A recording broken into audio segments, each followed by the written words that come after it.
So here we are.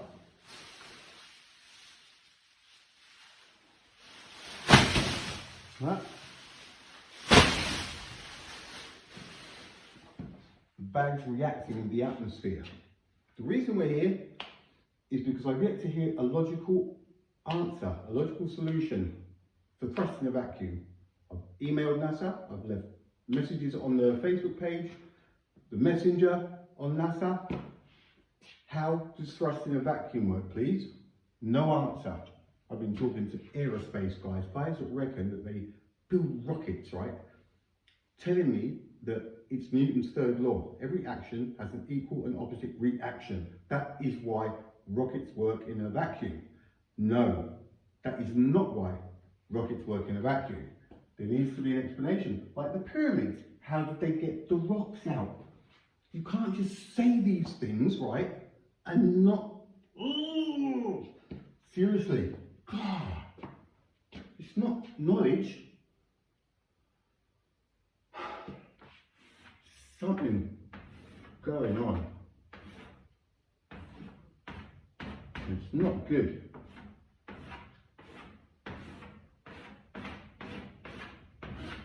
Guys, parachute openers, why? What is opening that chute? It comes down, you pull the cord, you open slightly, and boom! What happens? The atmosphere slams it open, slows it down, right? The atmosphere, resistance, okay?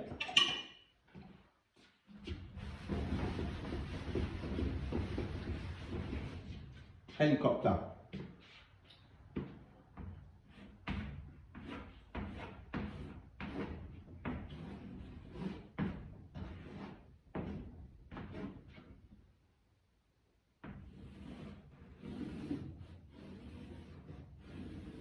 Right?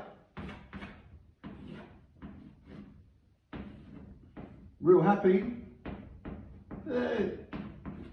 Got atmosphere. He's got an atmosphere, hasn't he? He's happy. Starts to spin. The rocket starts spinning. Get to a certain speed. That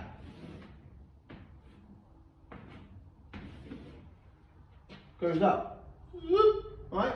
And as it's turning, it goes up. It starts to push the atmosphere down, pushing the chopper up. Lift. It pushes down. Chopper goes up. Lift. Kind of thrust? Yeah, it is, right? It's using the atmosphere. It has to use the atmosphere. That would not work on the moon. It would just sit there going, because there's nothing for it to react to. We get that, don't we? Jet engine.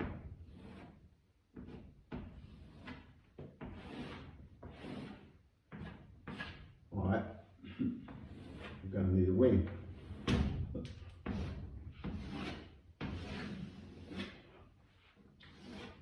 Flaps. Right. It's got that. You walk up to the plane, get on, and you can see the engine, and it's got the blades, loads of blades, right? So they start to spin, sucks in air. In here, we've got all hell breaks loose. We've got combustion chambers and fuel igniting and spark plugs firing and more turning. It really does not matter. All that you need to know is it goes down, it goes in the intake, and it comes out of here a lot hotter, faster, right? In, cool air, gets heated up, sped up, like a turbo, boom. Low pressure here, high pressure here. Low pressure, high pressure pushes on the back, pushes the plane forward, pushing the engine forward. Engine's attached to the plane goes with the engines. And another two on the other wing. It gets to takeoff speed, the flaps.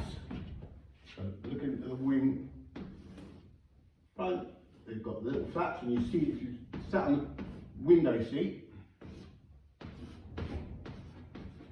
you sometimes see the flaps go, so they go down as it smashes along the runway, air goes in there, pushes this, and pushes it up. Plane takes off. Thrust, lift, atmosphere. Atmosphere, okay? Now, this is where the mystery starts, okay? It starts off good, starts off real good, like a good little fairy tale. Once upon a time, okay? Got these two little dancers here. They do not use no intake of atmosphere, so they don't use the atmosphere. This is magnification of, let's say this one here, okay? So, we're on land, we're down, we're at Cape Canaveral, we blast off. What happens? If we're not intaking anything from the atmosphere, the fuel's got all sorts in there. Kerosene, an oxidizer, it's got liquid oxygen.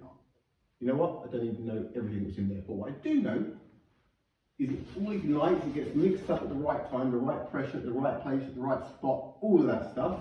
When it comes out, it just goes boom, and we've seen it, right? It just explodes. I don't know how many million tons of thrust, it doesn't really matter. It's creating its own atmosphere. So what's happening is this rocket, this explosion, they're so violent, it pushes the rocket up, okay?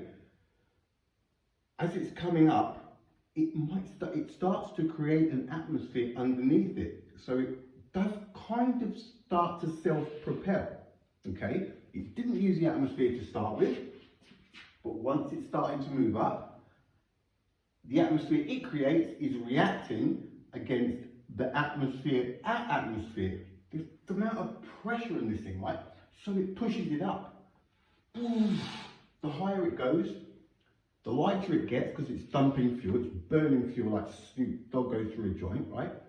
And it's getting further away from the planet, so gravity is less. Whoosh! Speeds up, she's gone.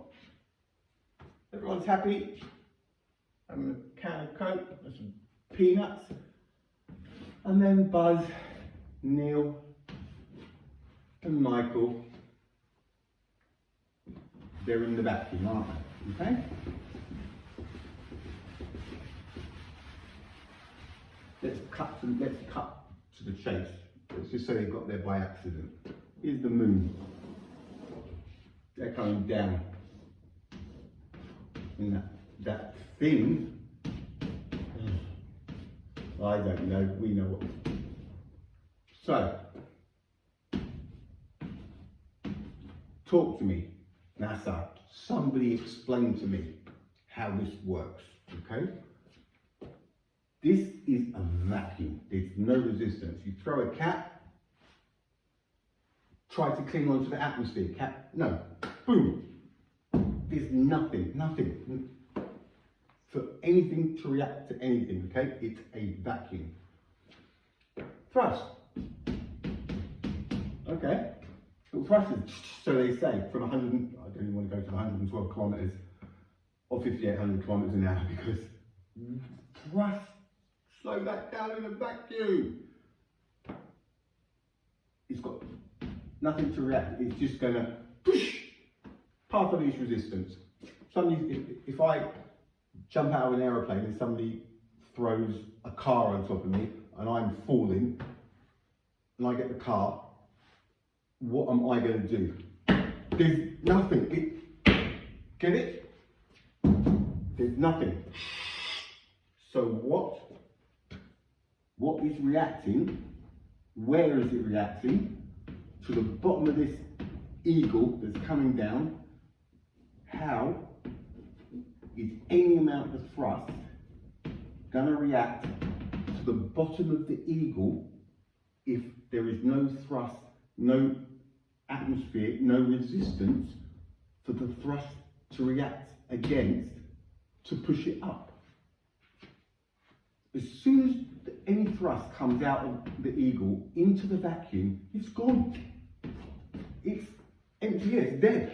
It's dead. So how? What is reacting? How is it reacting?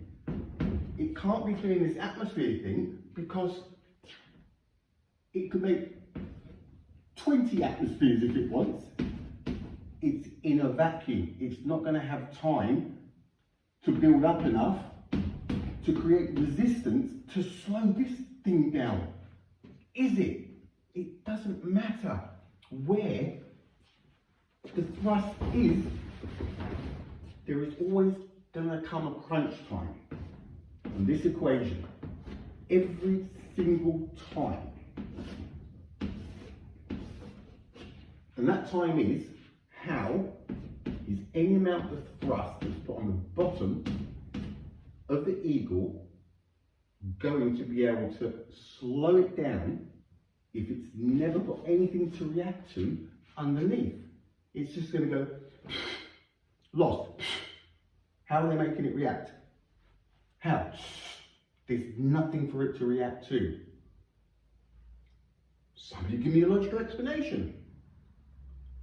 Everybody knows it works. I mean, I've spoken to how many people and you all know it works. You're giving me Newton's third. What was that other one? The second one, conservation of momentum. Oh, really? That is your explanation for why they went to the moon and landed and thrusted in a vacuum between 1969 and 1972, 6 times. How does anything stop something that's traveling 5,800 k's an hour when it's got nothing for any thrust to react against? It's always going to go down, just dissipate. It's never going to be enough to stop tonnage coming down. So, I'm still here, a couple of years in. Where is my logical explanation? All you guys, all you people out there that know about rockets and space and the moon landings, and yes, they did go because of Newton's third. This is the same as the geyser, the same as when you go to a stone with a screwdriver and you try and dig into it. Everything's easy on paper, isn't it? How? One more time. Zoomed in. It's coming down. It's coming down into a vacuum. Zero resistance. How do we push up against this?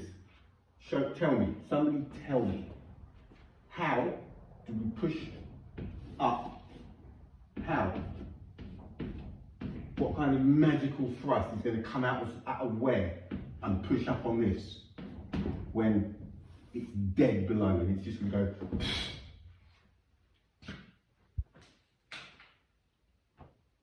That's the problem.